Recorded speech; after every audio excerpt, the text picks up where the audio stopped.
Well, welcome, Bodi. Thank you. LearningWorks is getting ready to present the third in a series of community conversations. Yes, on July 6th. July 6th, and you've changed the location for this particular community conversations. In the past, it's been held at the library. Yes, this time it's at Maine Medical Center at their Dana Health Education Center. And now that is from 11:30 to 1 o'clock. to 1 o'clock. And lunch is included? Unfortunately, lunch is not included Not this time. one. Yeah. Okay, well, that's fine.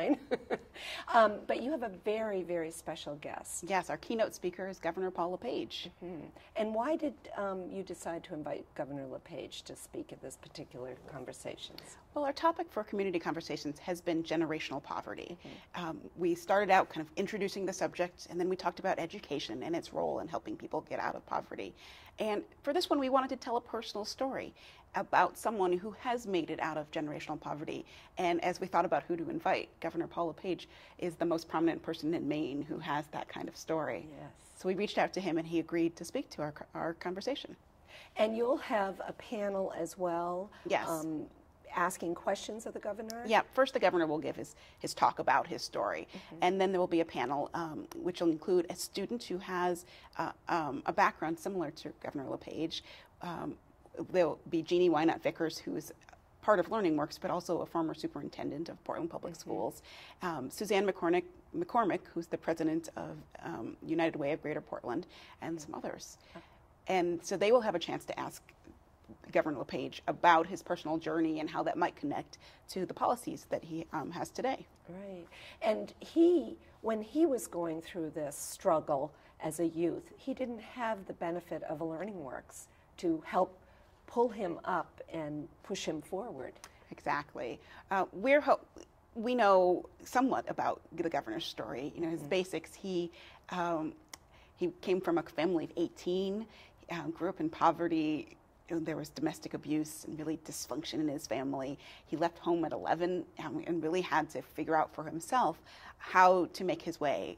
And we think that there was a combination of personal fortitude, adult role models and mentors, and community supports, but we don't know what those supports and those mentors were, so we're really looking forward to hearing his story. And I'm sure the students will be interested in hearing too. Exactly. At LearningWorks we have Youth Building Alternatives, which is an alternative high school for kids who have dropped out of school.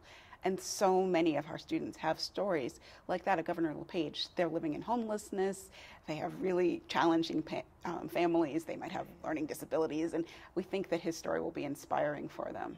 And I know seating is limited, and it's filling up fast. Yeah. So how can people find out more and reserve a seat? They can go to our website, www.learningworks.me, where we have instructions on how to register and more information about the program. And now there'll be more community conversations following this. Yes, we're considering this quite a series. This is the third, and then the fourth will actually be held in the fall.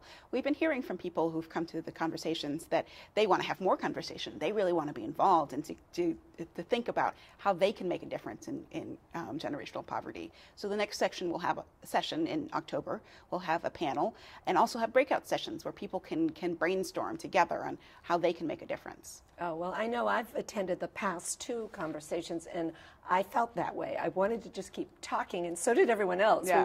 We were pushed out of the library just because they needed it for something else, but we all wanted to talk because it's so important to know what is happening in our community, and this is a big part of it. And how can we help? Yeah. And by talking about it and learning from others who've experienced or who are in organizations that are helping youth and people in poverty try to rise above it is really important. Yeah, I mean, we know it takes a village to help people, and Portland and Southern Maine is a great village, and there are a lot of people who want to be involved, and there are a lot of organizations that are working in this area, and we can all work together. I think that's the key right there. We all do need to work together. And July 6th, 11:30, the Dana Education Center at Maine Medical Center with Governor LePage. All right. Well, thank you, Bodi. Thank you.